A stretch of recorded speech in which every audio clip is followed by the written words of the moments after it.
Crímenes en contexto. Genocidio, destrucción de la identidad de un pueblo. Daniel Feierstein en charla con Quique Pessoa.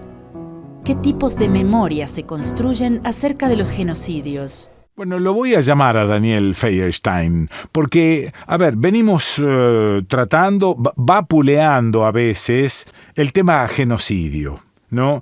Y tratamos, en definitiva, de ubicarlo históricamente, de ver cuál es el concepto del genocidio, en qué casos se denomina genocidio.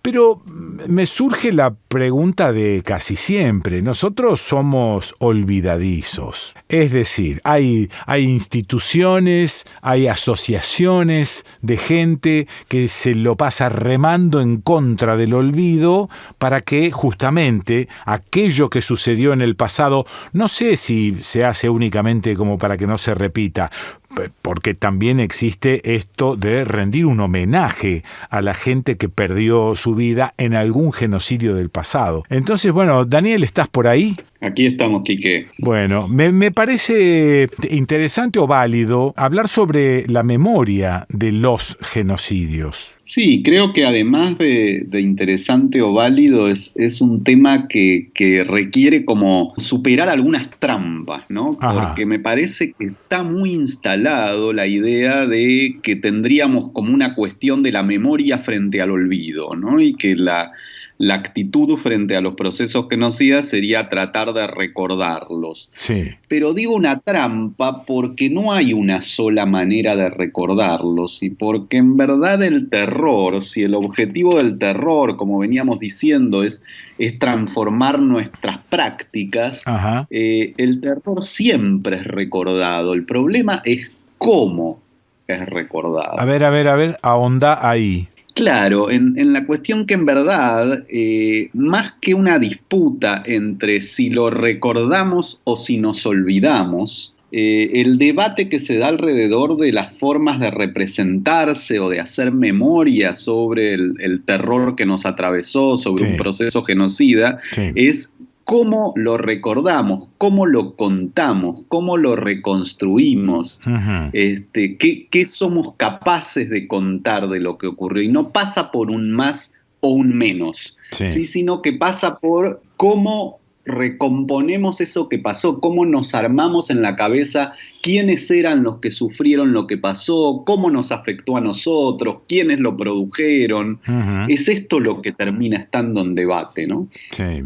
Ahora, es lógico que lo primero que se te ocurre pensar es no perder la memoria. Después, no sé, habrá otras instancias, pero me parece que lo fundamental es esto, y para eso hay mucha gente trabajando para que no olvidemos. Está bien lo que decís y lo entiendo, pero me da la sensación de que lo primero que sucede es tratar de mantener ese hecho en la memoria. Y está bueno que analicemos el cómo.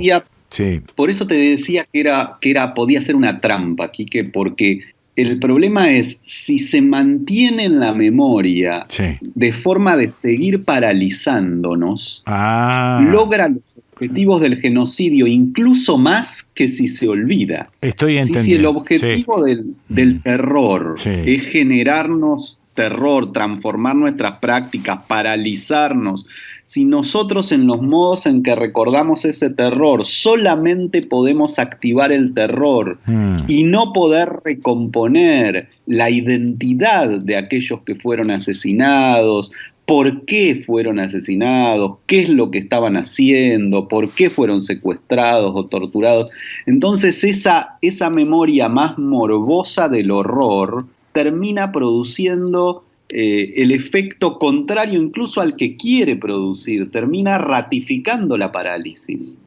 Ajá, ahora estoy entendiendo.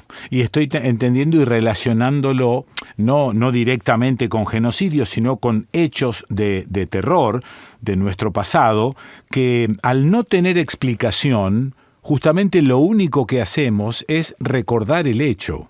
Claro, pero además en ese recordar el hecho nunca hay neutralidad. Entonces vos lo contás de una manera que termina ratificando el modo en que pensaban los genocidas o en que pretendían que pensemos nosotros los genocidas.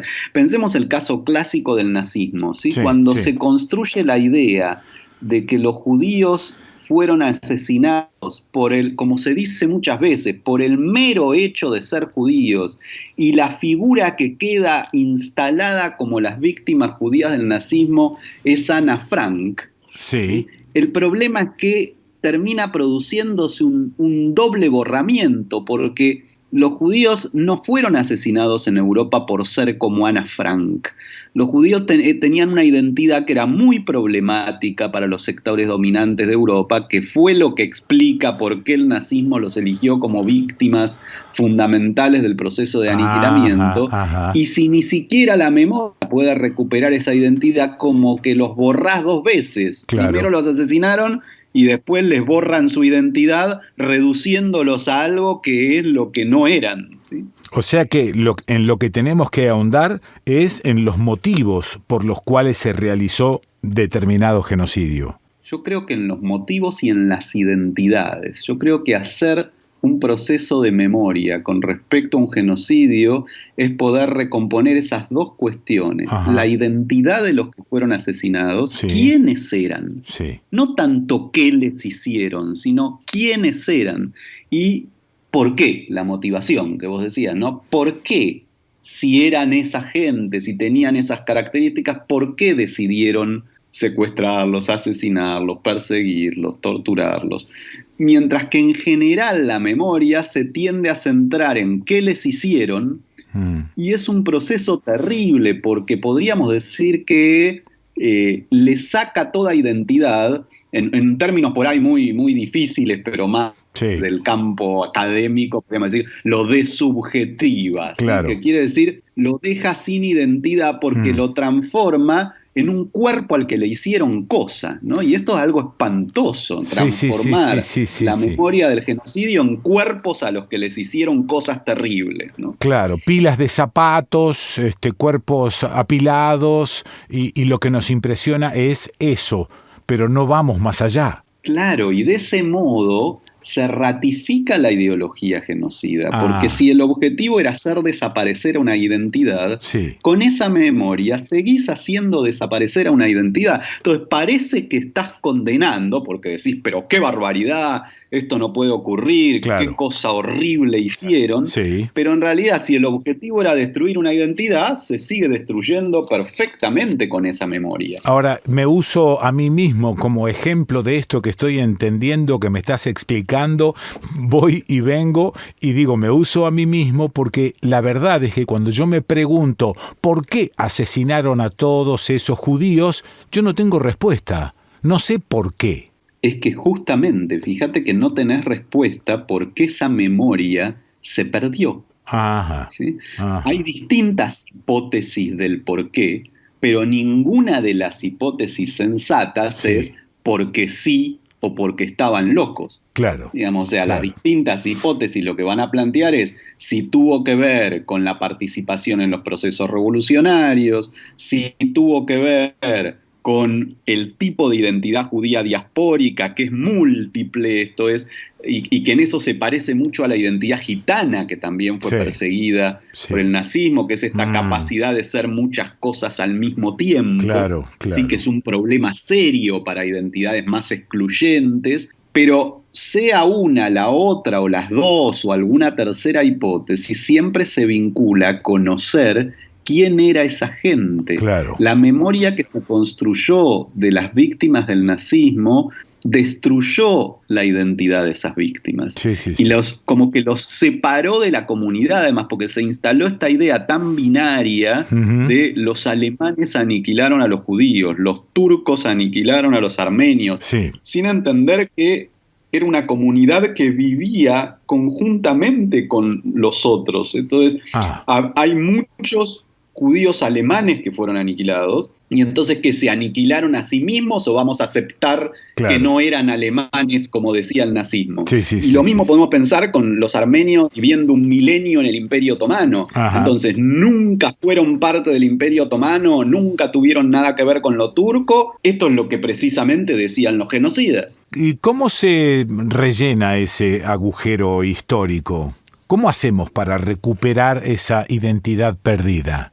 Me parece que hay que replantearse esta idea de qué implica hacer memoria de un proceso genocida, ¿no? Y con estos dos elementos que planteábamos, que creo que lo central para enfrentar un proceso genocida es poder recuperar la identidad de las víctimas, entendiendo quiénes eran, recuperar la causalidad del proceso, la motivación, entendiendo por qué el poder decidió eliminar esas identidades, por qué le resultaban tan problemáticas, ¿sí? Y pudiendo de alguna manera recuperar esas identidades, que nunca uno las va a poder recuperar exactamente como eran, pero sí puede recuperar algunos elementos de esa identidad para quebrar esa negativización, ¿no? Quebrarle esa idea de su desaparición absoluta, o la idea de que constituyan un peligro, un problema, algo negativo, algo inferior, y poder recuperar la riqueza de esas identidades que fueron olvidadas, que fueron aniquiladas. Ahora estoy recordando un golpe de timón que dieron las madres de Plaza de Mayo. Alguna vez me lo comentó esto Norita Cortiñas y dijo: basta de esto. Vamos a empezar a reivindicar lo que pensaban nuestros hijos, nuestros nietos, por qué luchaban. Y ahora me doy cuenta de que por allí ella intuitivamente estaba tratando de recuperar esas identidades. Totalmente, Quique, va absolutamente por ahí. Argentina hizo un proceso muy rico en ese sentido, porque Argentina también al final de la dictadura, al igual que en muchos procesos genocidas, tuvo ese show amarillo del horror, ¿sí? De alguna manera el nunca más es una expresión de eso, que es un catálogo de torturas donde no hay una sola palabra sobre quiénes eran esas personas. Eso es. Pero los organismos de derechos humanos, muchos de ellos muy tempranamente, ya mediados de los años 80, y la sociedad con mucha más fuerza a mediados de los años 90, en el 20 aniversario del golpe, empieza un proceso de recuperación de la identidad de los desaparecidos, que fue muy importante para toda la lucha contra la impunidad, para poder confrontar con los objetivos del genocidio. Fue crucial en la historia argentina, y me parece que por ahí vemos un camino posible de otras formas de memoria, ¿no? Claro, esto puede suceder también porque hay una reacción temprana en el ejemplo que te acabo de citar de Madres de Plaza de Mayo. Pero volviendo al genocidio judío, ha pasado mucho tiempo. No se me ocurre cómo sería esa recuperación de identidades. Ha habido más tardía, ¿sí? Te diría fines del siglo XX, lo que pasa es que no ha logrado ser tan hegemónica, básicamente porque podríamos decir que la destrucción de la identidad judía fue muy exitosa. Eso. Y entonces afectó a muchos de los sectores judíos sobrevivientes. Y entonces recuperar esa identidad judía aniquilada hubiese implicado un montón de problemas para la forma en que se conceptualizó la identidad judía después del nazismo. Por eso yo con mucha tristeza tiendo a decir que el nazismo fue exitoso en ese sentido, porque no logró aniquilar a todos los judíos, pero sí logró destruir o transformar hegemónicamente cómo se concibe la identidad judía, que era una cosa antes del nazismo y pasa a ser otra cosa después del nazismo, que queda absolutamente normalizada, podríamos decir. Pasa a ser un pueblo-nación más dispuesto a hacer cualquiera de las cosas que hacen los pueblos-naciones, que no suelen ser precisamente muy buenas, dispuesto a instalarse en un territorio, oprimir a quien esté ahí, llevar a cabo procesos de dominación, cosas que la comunidad judía no había hecho en 2000 años. Daniel Feierstein, la seguimos, ¿eh? La verdad es que lo de hoy fue esclarecedor y rapidito. Te vuelvo a llamar, nos volvemos a conectar y la seguimos, ¿eh? Quique, la continuamos. Genocidio, destrucción de la identidad de un pueblo. Crímenes en contexto.